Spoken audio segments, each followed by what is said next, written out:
This is the passage I preached from when we first met. It was the Sunday before Christmas of 2014. Little did I know, y'all had heard like 2 previous sermons in the previous month or something from the same passage.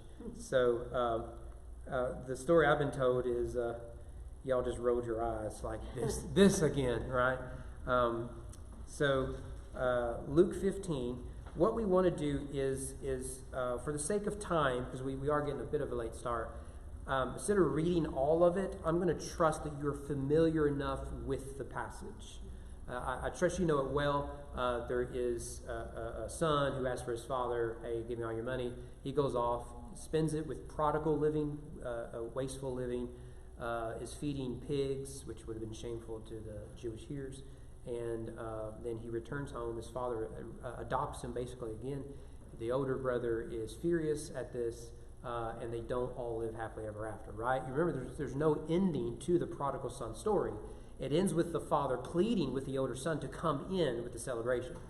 And every time I preach, actually I did the prodigal son story at TFCA this last semester. And I always like to, and I steal this from John MacArthur, who I think he is stealing it from someone else. The story really ends with the crucifixion. The older brother picks up a rock and kills his father. Because in the story, that's what Jesus is trying to say. They're critical of Jesus for eating with tax collectors and sinners, which is personified in the younger son. The Pharisees are personified in the older son, who are the ones who end up killing the father. Okay, so I trust you're familiar with the story. What I want to do is to show you that Jesus is a really, really, really, really good storyteller. And that how Jesus tells a story is not accidental. So this is why I will show you something you've never seen before in the Bible. And my goal is that you fall in love with the Bible all over again. There is a chance you're going to think, I couldn't care less about any of this. Okay? Here's the thing, is when Jesus tells the story of the prodigal son, he is retelling the story of Jacob. Now, for the last several weeks, months, we have been studying in painful detail the story of Jacob. So if you look at from Genesis 27 to Genesis 35, because 36 is the Esau genealogy, that's the story of Jacob. Jesus takes that full story, he condenses it, and he takes the highlights, and he retells it. But he retells it in a different context with some specific arguments he's making. And that's on purpose. This would have been a common trope that rabbis would have done. We do this now, right? I mean, right now, one of the biggest movies in America is Little Mermaid.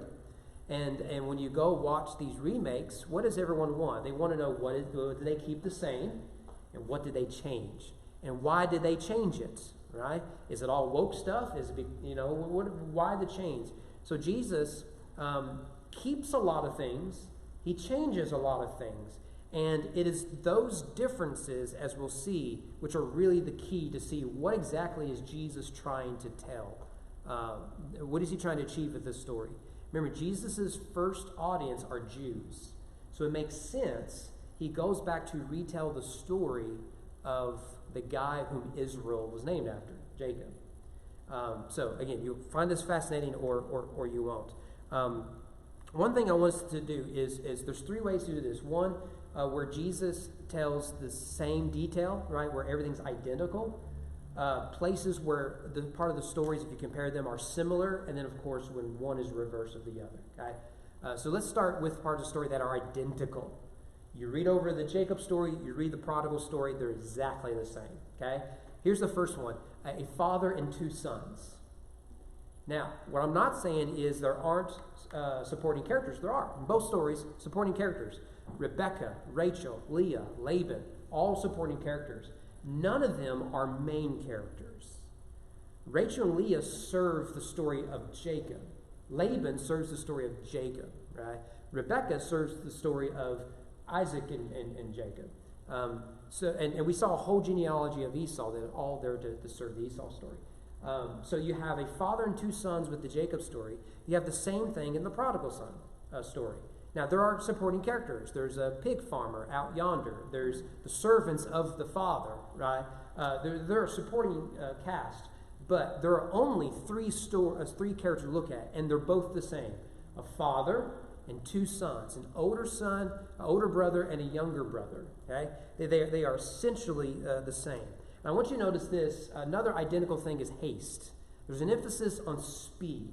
For example, in Genesis 27, as soon as Isaac had finished blessing Jacob, when Jacob had scarcely gone out from the presence of Isaac his father, Esau his brother came in from his hunt. Right? This is the part where Jacob, of course, puts hairy arms on. He wears his older brother's favorite cologne, and he goes in there. The minute he gets the blessing, he's gone. And the story wants you to see that. He gets out of Dodge right before Esau shows up with the deer. Okay? And so the writer wants to see that. Well, when Jesus tells the story of the prodigal, guess what the emphasis is? I don't have the Luke references up there. Luke 15, verse 13. Not many days later, the younger son gathered all he had, took a journey to a far country, and there he squandered his property in reckless living. The idea is that he got the inheritance, and as quickly as he could, turned it to cash, and he was gone. Same thing is once the deed was done against the father, in both instances, against the father, and we'll talk about that deed here in a minute. Once the deed is done, the emphasis is on you got to get out of Dodge. So it's the same story on both. They really are identical. Thirdly, Don, I bet there's Norton is telling us that, hey, did you ever consider Chrome? The return of Jacob and the prodigal. Remember that Jacob lived in exile for several decades. What's interesting is he attached himself to sheep and goats and that. Thank you, Don. Eventually, however, he decided to return to his homeland, right? And there were circumstances that led him to that. But he goes off and he becomes a farmer. The real turning point in the Jacob narrative is the ladder vision, right? Or the stairway to heaven, if you will. So in Genesis 28, then Jacob made a vow saying, if God will be with me and will keep me in this way that I go, will give me bread to eat and clothing to wear, so that I will come again to my father's house in peace. The Lord shall be my God. Notice, he wants to return to his father's house. And this is the turning point of the return narrative. Well, guess what you get in the story of the prodigal? He runs off with haste, and he becomes a farmer. Eventually, in his story, he doesn't want to do any work. He just wants to spend money. But eventually, however, he has to go into work. We'll talk about, it's not the same. He doesn't raise sheep and goats, it's pigs. And that'll come to the reverse part. But Luke 15, verse 17 to 19. When he came to himself, he said, how many of my father's hired servants have more than enough bread, but I perish here with hunger? Notice the reference to bread here in Genesis. I will arise and go to my father, and I will say to him, Father, I have sinned against heaven and before you. I am no longer worthy to be called your son. Treat me as one of your hired servants. Where is he wanting to go? His father's house. So both, they wander off into the far country where the Gentiles are. And they have a moment, a crisis, an experience that draws them to come back. And both of them want to return to their father's house. Here is, if you still think I'm making this up because I read a book that really just blew me away, Kenneth Bailey, if you want to know what it is. It's a bit wonky, so I don't know if you'll like all of it, but it's good. There is a phrase, a series of words, a phrase used in the Jacob story and the prodigal story that is found nowhere else in the Bible. And when you see that, it is usually a way for the Bible to say, here I'm trying to make an obvious point. Go back. So if I were to say, oops, I did it again, I'm sort of making a reference to Britney Spears' second album, Oops, I Did It Again, right? It's unmistakable, the connection I'm making to, right? If I say something about the Force being with you, I'm obviously making a reference to Star Wars, because no one else is really doing that without reference to Star Wars, okay? So you got a Britney Spears reference and a Star Wars reference. Here it is. The phrase is run, fall on the neck, and kiss. You remember the story of when Jacob is returning to Canaan. And the problem is he can't go one way because Laban, that's the way Laban's going to think he wins. He has to go around the other way. The problem with going around the other way, takes him by Seir where Esau is. And he don't want to go by Esau because that's the other brother. That's the older brother that he's wounded, he's hurt and betrayed. But he goes anyways. And you remember, he sends all these gifts to him. He's trying to bribe him off. What does Esau do? Well, I didn't put it up there. Genesis 33:4. Esau ran to meet him and embraced him, fell on his neck and kissed him, and they wept. That was Esau's response. Well, look at Luke chapter 15, verse 20. The father returns. Here, it is not the brother who does this. This would be a difference. It's similar but different. But the language is identical. Chapter 15, verse 20. He arose, came to his father, while he was still a long way off. Remember that Jacob is over here, and it's Esau who comes to Jacob. Here in the prodigal story, it's the father who comes to the son. Because we naturally think the son is going to have to enter into it because it's honor shame culture. But in this story, the father comes over. And note the language. While he's still a long way off, his father saw him, felt compassion, ran, embraced him, that is, hugged his neck, and kissed him. It's the same language. Jesus is clearly giving us a hyperlink back to the Jacob narrative. And so his first readers or listeners should register here, oh, this is the story of Jacob. And once you make that connection, Jesus is such a good storyteller. He doesn't just retell it. He makes things that are exactly the same, like we have these 4 points, and we could do others. And then he's going to say, but I'm going to tweak a few things. It's not the older brother that runs after him, it's the father. Why is that so important? And I'm going to change some parts of the story that will cause controversy on Twitter, but I have a really good reason for it, okay? So those are the things that are exactly the same. It's very clear that when you read the story of Jacob, you have to make a connection to Jesus and the prodigal son. When you read the prodigal son narrative, Jesus wants you to go back to the prodigal for the Jacob narrative. What about similar? Where do we see things that are almost the same, but there's a small tweak? Here's one: death of the father. Now, in Genesis 27:2, right, this is right when Jacob's about to go deceive his father. Jacob says, "Behold, I am old. I do not know the day of my death." Now, come to find out, he lives for like another 20 years or something. Because Jacob will go off to Paddan Aram, spend 14 years working for 2 women, and then you work a few more years with the spotted speckled sheep, whatever it was, and then he comes back. Him and Esau together will bury Isaac. But the story begins with a reference to the death of the father. Now look at the prodigal son story. How does it begin? Son comes and says, "Dad, I want my inheritance." In Middle Eastern culture and our culture, that's not any different. If you go up to your parents before they're dead and say, "I want my half of the inheritance," you're saying, "I cannot wait any longer for you to just die. Just go die already." It's grossly immoral. Grossly immoral. I mean, we have this, like, if you have a wealthy family member and everyone is talking about what their inheritance is while they're still living, shameful behavior. But you can see that they're not the same scenario, but they're very similar to each other. But in both stories, the narrative opens with a reference to the death of the father. Okay? Secondly, it is the younger brother, the younger son, who breaks fellowship with the father. Jacob is the younger of the twin boys. And in the prodigal, he's the younger of the 2 boys. And now the difference here, however, is that Jacob does it through deception. And there's little hint that he ever tried to reconcile with his father. We don't have that narrative. In fact, there's several retellings of the Jacob story in Jewish literature. I think it's the book of Jubilees. They try to reconcile father and son, because it really is an omission.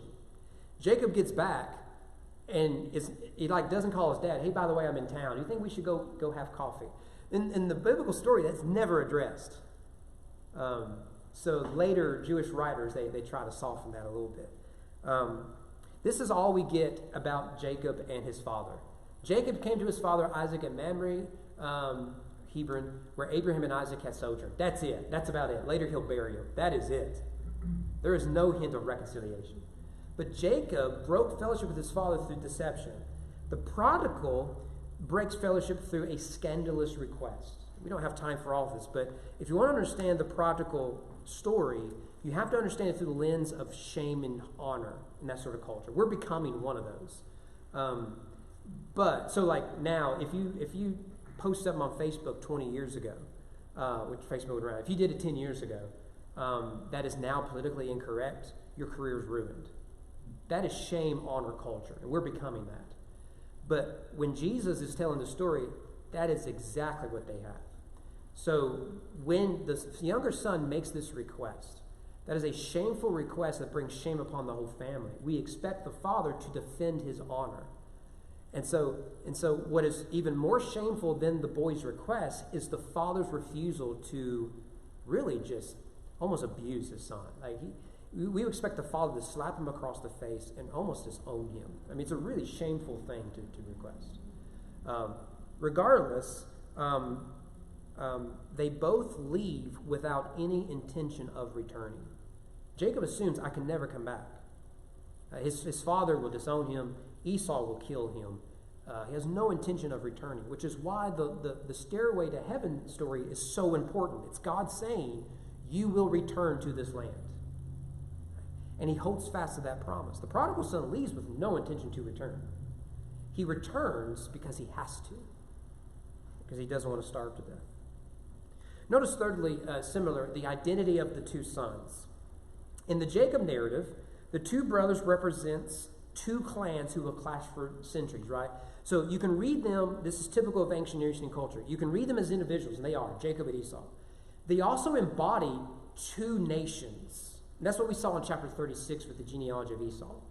Remember that what that did was it told the story of the Edomites for centuries, so that later Israelites, they see their story, but they also see that this is a constant clash between two nations.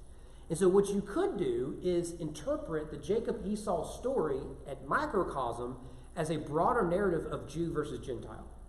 Okay? Because remember that Esau's genealogy is he went off and did what Jacob was told not to do. He intermarried with the Canaanites. And then they took over the Horites. And so what you have is godless Gentile paganism. And who is there to pester them forever and ever? It's the Edomites to pester the Israelites. You get a whole book of the Bible, Obadiah. I know you haven't read it either. That is all about God judging the Edomites. They're cousins, but they didn't come to Israel's aid. Instead, they've just been a pest. And so you have these two brothers who their identity is bigger than who they are in general. What some have tried to do in the prodigal story is something similar. Some will say they also represent the Jew and the Gentile. There's a problem with that. If the prodigal son represents the Gentiles, we would expect him not to return to the father, who's a picture of Israel, but rather stay with the pig farmer. But in fact, he leaves the land of the Gentiles. He goes into the land of the Gentiles, like Jacob did, by the way, but he returns home. So I don't think that works. Rather, we know exactly who these two boys represent. Luke 15, verses 1 and 2. Jesus tells us, now the tax collectors and sinners were all drawing near to hear him. In verse 2, the Pharisees and scribes grumbled. Notice the parallelism. Tax collectors, sinners represent one group. Two names, one group. Pharisees and scribes, two names represent one group. It's really well-written, poetic parallelism. Tax collectors, sinners are the bad people. The Pharisees and scribes are supposed to be the good people. That's the way religion sees everything, black and white. Jesus tells a story where the two sons embody an entire group of people. The younger son represents the tax collectors and sinners. The older brother represents the Pharisees, which is why when you get to the end of the story, it's missing a chunk. You can divide the story into three sections, the parable, right? And I've done this every time I do prodigal. I do this, and I've already shared it a little bit. And if you take it as columns, column 1 and column 2 are the same length. All right? The prodigal leaves, the prodigal returns. Those are the same length. This is typical of ancient Near Eastern storytelling. Okay? The third column, which is the story of the older brother, it's missing a section. It's too short. And so it ends without an ending. There's no conclusion. It ends with a question. Should we not celebrate? He was dead, now he's alive. It just ends. And that's why I think MacArthur's right in saying that we know how the story ends, because the older brother represents the Pharisees and the scribes who will crucify Jesus. And the reason is because they cannot accept the lavish love of God in Christ. And the only response they see fitting, because that sort of love is an insult and a threat to their religious power, is to get rid of him. You remember that the younger son wanted dad dead and just came out and said it. The older son wants the same thing. He thinks that if he does duty, he'll get his inheritance and won't have to put up dad anymore. What you find in the end is actually it's the son of duty who ends up committing the murder. So it's similar, right? They represent different things, but you can see what Jesus is doing with the two brothers and the prodigal, very similar to what Moses is doing with Jacob and Esau. It's different. It's similar, not the same, but it is similar. Okay. Fourthly, I think it's up here, betrayal. In both stories, both fathers are betrayed, but only one of them is deceived. Jacob is deceived by both his wife and his son. His weaknesses are used against him, right? He's blind and all that. In the prodigal narrative, the father is well aware of what is happening. The father isn't ignorant. He knows what the request means. But what he does is he accepts the betrayal. That's really the scandalous part of the story. It's scandalous the request is made. It's more scandalous that he went with the request. Pretty incredible. And we'll come back to this when we do our application. Estrangement, fifthly. In both narratives, the brothers are estranged. Even though a truce is agreed to between Jacob and Esau, Jacob refuses to hang out with them. The only time they're seen together again is when they bury dad. And then they go to separate ways. Remember that Jacob doesn't go to Seir where Esau is. Later, Esau goes farther east. He's going away from Eden. So there's estrangement between the brothers. What is the prodigal son story? It's the same thing. So long as the younger brother is brought into the house, the older brother will stay on the outside. They actually switch. The older brother's on the inside while the younger brother is among the Gentiles. When the young brother comes in, older brother is outside. He's out in the field. They are estranged from each other, right? So it's not the same, but it is very similar. What's interesting is in both narratives, we would expect that where there's conflict between the patriarch and his son, the oldest son would serve as a mediator. In neither story does the older brother serve in that way. So this sticks out. If you're a Middle Eastern reader of the first century or whatever, this would stick out to you. Maybe not to us, but it would to them. So clearly, Jesus wants us to see these connections. Okay, if you're not lost yet, last part, okay? We're going somewhere with this. Reversal. Where does Jesus go the opposite direction? Right. The first is the Father's tender love. And the large part, thanks to Jesus, when we speak of Father, that term has transformed from meaning a tribal chief to a metaphor used to describe God. Now, God is called Father in the Old Testament. It's not a prominent term, but it is used. There's even feminine language used of God. But when Jesus comes, his favorite term for God is Father. Think about what he says. He says not just my Father, etc. He'll also say, our Father who are in heaven. Our Father. So if you're in the first century Rome, Father, particularly in the Old Testament, becomes a tribal chief term. Because Abraham is a patriarch. Isaac becomes a patriarch. You have a tribe underneath him. Remember, Esau and Jacob had armies ready to go at it. Abraham had an army that he used against people to rescue Lot. Right? I mean, these guys are tribal chieftains. They are the father. They're patriarchs. Jesus takes the term father, and he takes it from the Old Testament, but he turns the word as a metaphor for God. This is important because what we usually do is we define God by our fathers. And this is why people with daddy issues really struggle with our Father who are in heaven. Because that's not a compliment. My dad abandoned me. My dad abused me. My dad left us. My dad, whatever it might be. He was a drunk, you know. But what Jesus requires us to do is the opposites. We understand fatherhood through the lens of God the Father. It's a big, big difference. Okay? And this is perhaps the climax of that theology. The father of the prodigal son story becomes the image of God the Father.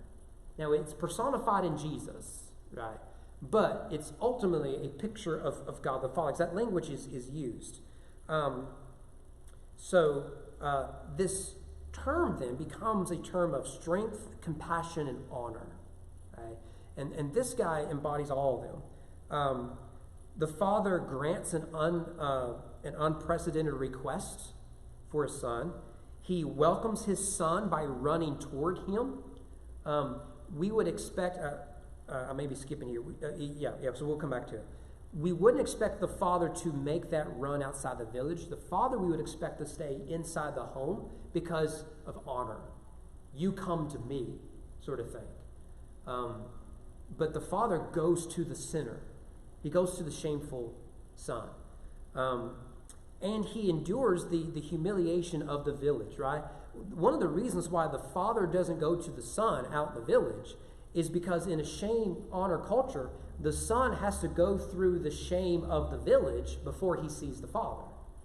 This is part of his penance. But when the father runs out to the son, he takes upon himself the shame of the culture. So instead of saying, who do you think you are returning home? You're a terrible person. You should stay with those filthy Gentiles. The accusation becomes with, what sort of man are you? You've brought shame upon our culture. You should go with the Gentiles and live with them like your younger son. He takes that burden upon himself. And he appeals to joy over judgment when he's talking to his older son. Right? Isn't that what he says? So the older son comes out and he says, Dad, you should kick him out. And the father says, look, what else do you want me to do? Judge him? He's come home. He's alive. They would have had a funeral for him when he left. He's alive. Shouldn't we rejoice that he was gone and now he's here? He was lost, he's found, dead and alive. He appeals to joy over judgments. And that is one of the main themes of these three parables, right? I trust you're familiar with them, so I don't want to do all the reading. You remember that Jesus, in verses 1 and 2, is eating with tax collectors and sinners, which usually, I don't know about you, but when you eat with someone, it's not a somber occasion. Right? If you eat by yourself, that can be a somber occasion. So my wife and I, Monday, we went to a Cheesecake Factory, not to brag, have some gift cards, and we ate. Well, we weren't crying the whole time there. We were celebrating. Hey, we got rid of the kids, right? I mean, this is a great occasion. So the context of feasting is joy. And what are the three parables? Well, there was a shepherd who lost a sheep. He gets his sheep, comes back. What does the shepherd do? He rejoices. A woman loses a coin. She panics, invites her friends over. They find the coin. What do? They rejoice. A father has a son whose son runs off and is lost. He comes home. What does the father do? He rejoices. This father prefers joy over judgment. And this is the climactic image we have of God the Father. This is significantly different than what we get from Isaac.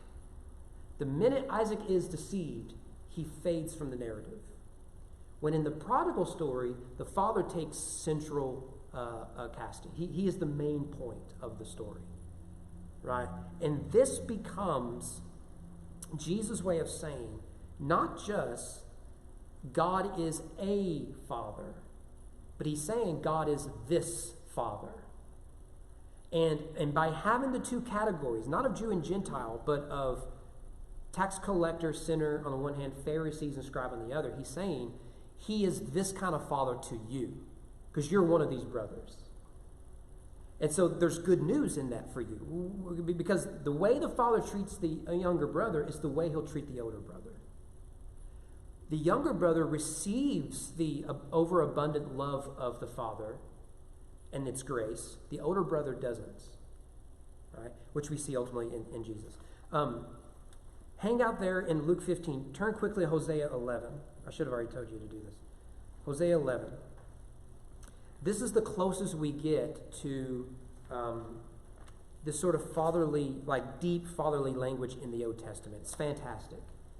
Remember, Hosea is writing to tell people to repent, Israel to return. Hosea 6, return. Remember, Hosea is the guy whose wife is a harlot. Right? He named his 2 boys Not My People. Right? I don't recommend that for your kids or grandkids. Hosea 11, I don't know how far we'll read. When Israel was a child, I loved him. Out of Egypt I called my son. Matthew chapter 2 will quote that verse regarding Jesus and the Nativity. The more they were called, the more they went away. They kept sacrificing to Baals and burnt offerings to idols. Yet it was I who taught Ephraim to walk. That's the northern tribes. I took up by their arms, but they did not know that I healed them. I led them with cords of kindness, with the bands of love, and I became to them as one who eases the yoke of their jaws, and I bent down to them and fed them. They shall not return to the land of Egypt, but Assyria shall be their king, because they have refused to return to me. The sword shall rage against their cities, consume the bars of their gates, devour them because of their counsels. My people are bent on turning away from me, and though they call out to the Most High, he shall not raise them up at all. How can I give you up, O Ephraim? How can I hand you over, O Israel? How can I make you like Admah? How can I treat you like Zeboim? My heart recoils within me. My compassion grows warm and tender. I will not execute my burning anger. I will not again destroy Ephraim. For I am God and not a man, the Holy One in your midst, and I will not come to wrath. They shall go after the Lord. He will not roar like a lion. When he roars, his children shall come trembling from the west. They shall come trembling like birds from Egypt, like doves from the land of Assyria. And I will return them to their homes, declares the Lord. Ephraim has surrounded me with lies, the house of Israel with deceit, but Judah still walks with God, is faithful to the Holy One. Right? So we'll just stop there. Right? You see the parallels? God is, as Father, pleading for his prodigal to come home. He chooses joy over judgment. I could roar like a lion. I could destroy them. But how can I do that?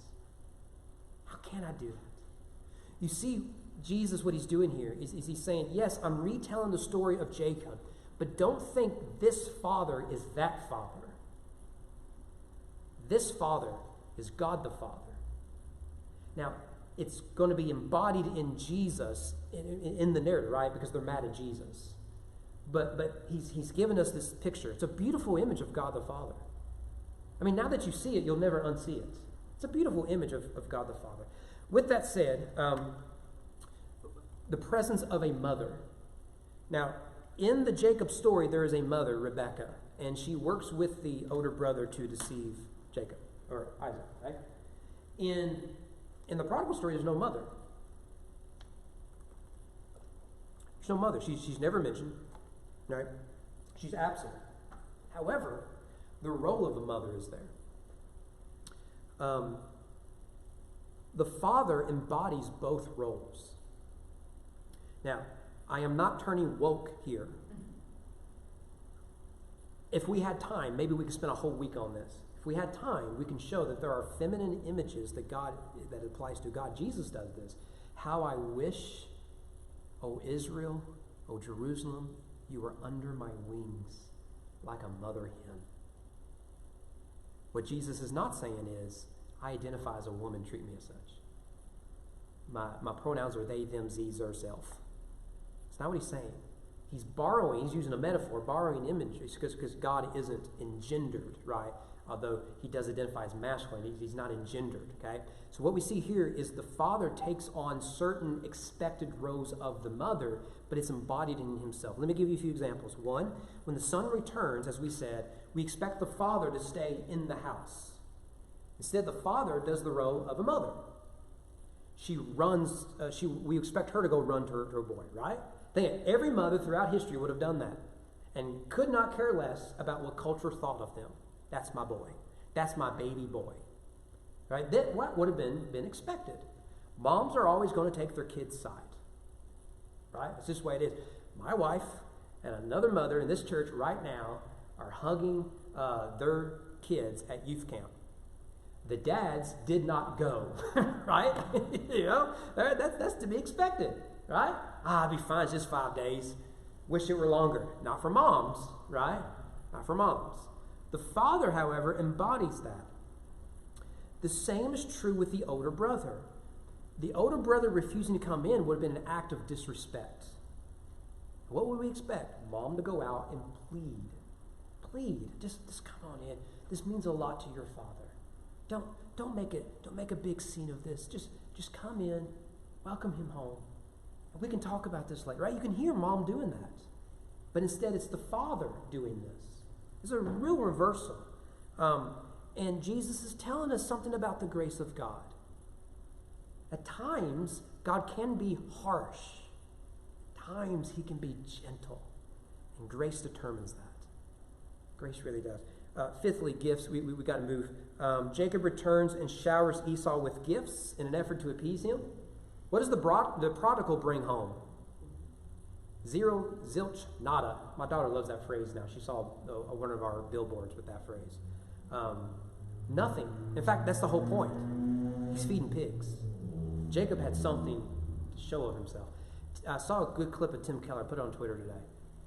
Christianity is unique in that your identity is something you receive, not something you achieve. That transition is made here. Jacob comes home with something he has achieved. I went off, I got all these kids, I got wives, I got mistresses, I got power, I got influence, I got wealth, so much so I can just lavish Esau with goodies. He's achieved something. What about the prodigal? Dad, I'm unworthy to be called one of your sons. Make me a slave. All right, isn't that beautiful? What does that tell us about grace? All right. By the way, here's really, really fascinating thing. I would have never have noticed this had I not read about it, okay? This is why you read smart people, and people will think you're smart. Okay, in the Jacob story, how does Esau deceive his dad? Well, he puts on fur. Maybe try to grow a beard. That didn't work out too much, so he had to get a Daniel Boone raccoon hat or something. I don't know. Maybe put on his brother's favorite cologne. I don't know what he did. One of the things he did was he put on his brother's best robe. Genesis 25, then Rebekah took the best garment, the best robe of Esau, her older son, which were with her in the house, and put them on Jacob, her younger son. Okay? This is a detail I never noticed. Because we always think about the hairy arms. Right? And you don't have to worry about the red hair because Isaac's going blind. But the hairy arms, that makes sense. You remember that, like, Isaac knows something is up, but every test Jacob passes. And this is one of the tests, the best robe. Jacob puts it on. There is no one else in the Bible that does this. That someone places the best robe on them. Now, I know what you're thinking. Well, Joseph gets called in many colors. That's not the same scenario. Later, Joseph is robed by Pharaoh. Similar, but it's not the same. Okay, but that's the closest you're going to get in the Bible that is like this, except in the story of the prodigal son. In the Jacob story, he wears Esau's robes in order to deceive his father. In the prodigal story, look at chapter 15, verse 22. Notice the difference. And this is after he makes his confession. I'm unworthy to be called when your sons make me your slave. Verse 22. The father said to his servants, whom the son thinks now he's one of them, bring quickly the best robe. It's the same language. Put it on him, put a ring on his hand. You see it? What's the difference? In the Jacob story, the robe is used to deceive. It was the means of the sin, of the running away. Here in the prodigal story, it is the means, it is the sign, the symbol of grace and adoption. This is the robe that the son would wear. The servants wouldn't wear a robe like this. Jesus purposely flipped it in the narrative. That's why in the Jacob story, it's in verse 15. In the prodigal story, it's near the end, at least of the prodigal story part, before you get the older brother. All that is on purpose. One last thing, the hero.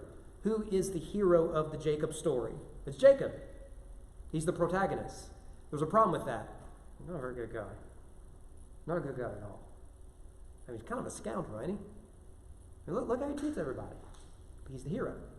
There's a series of books. I've read half of them at least twice each. So they're a good series. But several years ago, right as we came to Frankfort, I decided I was going to read more fiction. And then by the time I got to Frankfort, I wanted to read more popular fiction, right? And I've not, here lately, not done as good as I could. And so I've read like my first Stephen King novel, for example. Everyone else is reading it. I want to read it. And fiction is a really good way to understand man, right? To understand your culture. That it's really, was it Lewis said, a man who reads lives multiple lifetimes, something like that. I think there's some truth to that. There's a series I really like. It is Pagan, just Pagan. And that's one of the things I found so fascinating about it. I got to like the third book and I thought, I don't really like any of these people. They're all like bad. And that's when it clicked. That's the worldview. Because you got two main heroes in the story. One of them's a scoundrel womanizer. Not a good guy. Hard worker, right? A lot of things fall in his lap. Good. The other one has a messed up childhood and is still dealing with it in a bad way. These are your heroes. And we expect at some point for them to overcome those challenges. Like, not despite them, but to heal from them. They never do. They're always bad. Now, they do heroic things.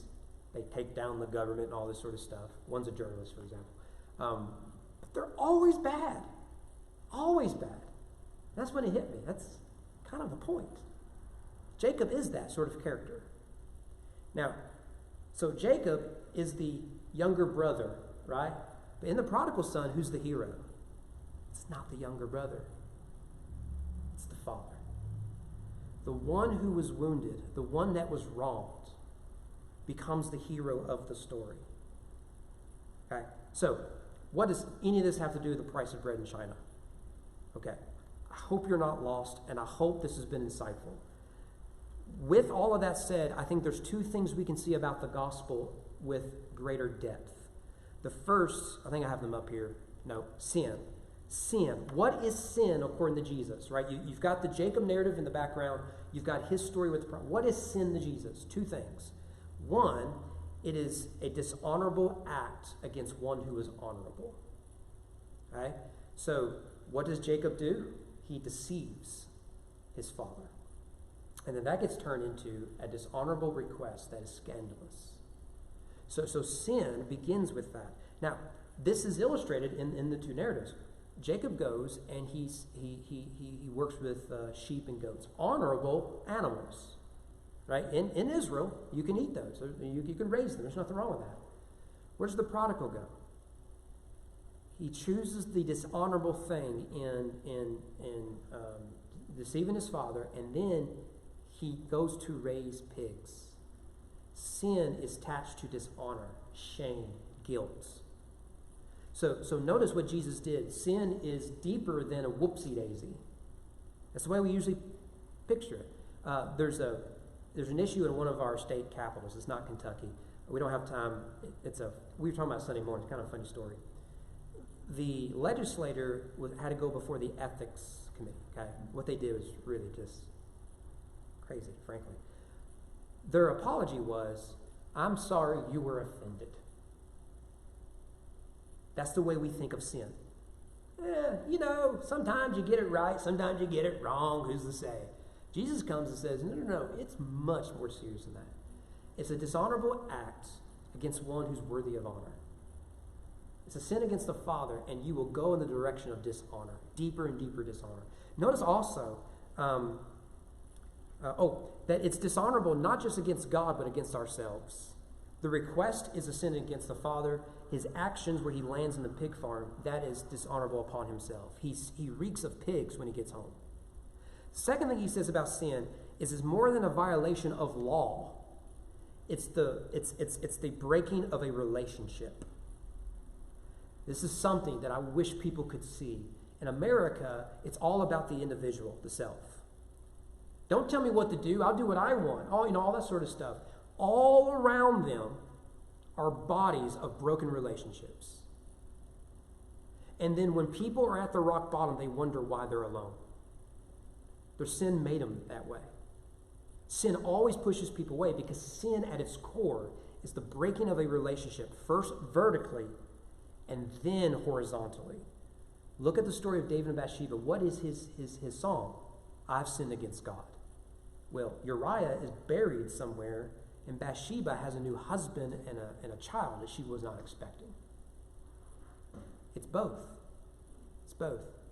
And by telling the Jacob story, where there's just a wreckage of life around him, he brings it then into the prodigal story, and Jesus is shouting, this is what sin is, and this is what sin does. If you choose righteousness, you will have around you people who love you, and you love them, and it is beautiful. You choose sin, and you choose loneliness and isolation. This is. I mean, it's once you see it, it's just so obvious. But it takes the story to really, really see it. All right. Second thing, sin, redemption. What did Jesus say about redemption? Redemption is the story of exile and return. In both the Jacob story and the prodigal story, Jacob is not a good person.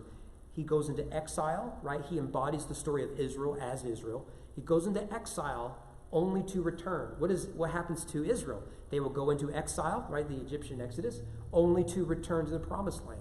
What will happen to Israel with the Assyrians and the Babylonians and the Philistines and everyone else? They will go into exile. They will return. What is salvation? Sin makes us exiles. Grace makes us return.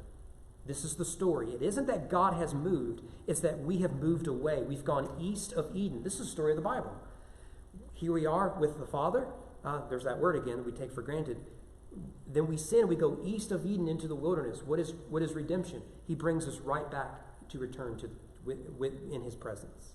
That's the good news of it. And notice this. That is only possible because our Redeemer is a loving Father. Our Redeemer is a loving Father. Even if you are like the younger brother who, like Jacob, ran away, took the money and left, God, the loving Father, won't wait for you to knock on his door. He'll meet you the minute you're over the horizon. Even if you are a self-righteous religious hypocrite, and in your bitter malice, you will not come in to celebrate grace. Yet, this gracious, loving, tender Father will come out even to you because you've been exiled because of your sin. He will draw us to return. That's redemption. Redemption is not an apology that you'll do better. It is the return to a loving Father who never stopped loving you. Okay. Let me throw up the Bible, 3 verses we'll call a night. Hope this is worth it. Isaiah 57. I like to go deeper on Wednesday nights, so if you like deeper, welcome. If you don't, well, best of luck to you. Isaiah 57. Tell me if this sounds familiar. Because of the iniquity of his unjust gain, I was angry. I struck him. I hid my face and was angry. He went on backsliding in the way of his own heart. I have seen his ways, but I will heal him.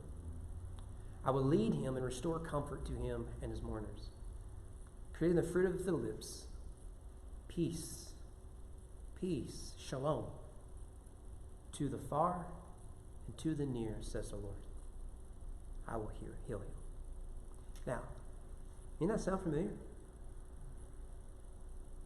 Jesus is borrowing, I believe, he's retelling the story of Jacob.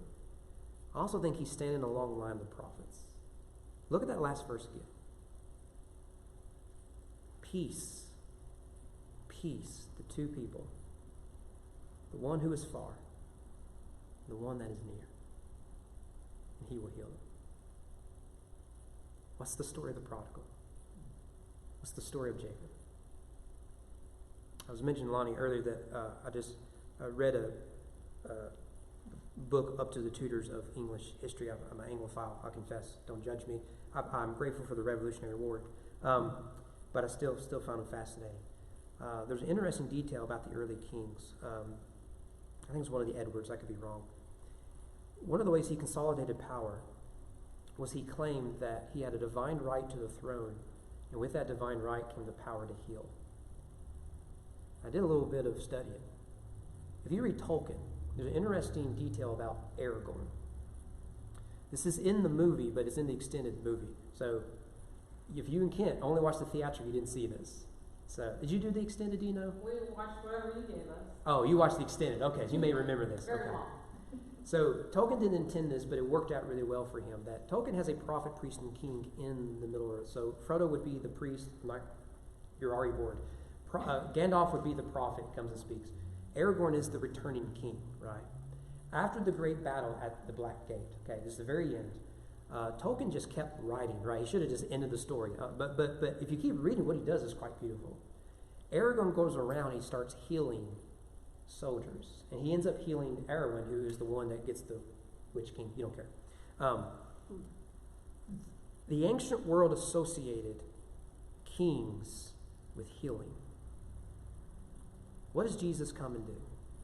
Read Matthew. He's the king. The wise men are looking for a king. He comes, he has the authority of a king. Sermon on the Mount. What does the king do? He goes and he heals. What's the prophet saying? He'll go and he'll heal like a good king, or in the prodigal story, like a good father. He'll bring peace to those who are far away, to those who are near. That's the hope of the gospel.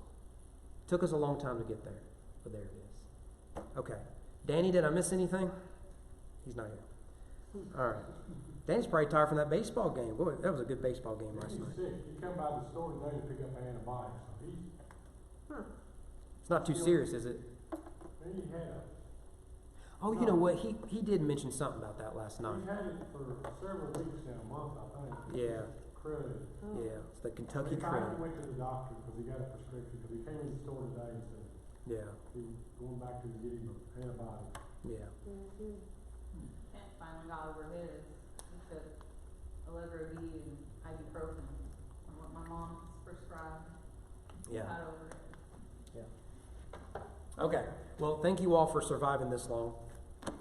I gave you plenty of reasons to get a good night's sleep now. You'll sleep just fine. How about we close out in prayer? Don, will you pray for us? Father God, as we hear about the prodigal, I'm sure all of us in our life have drifted away, but you are gracious enough to draw us back to you. I thank you for that from myself and even for seeing that with my daughter. That, she had drifted away, but now it's back into it sounds like a Bible-believing church that is a loving church. And we know that there's other people in our lives that are in that same situation where they once had a relationship with you, but are now lost and drifting. And I ask that you use us to bring those people back. Just draw them and let us be part of that return to you. I ask that as we go through our times week, that we look for those that are struggling.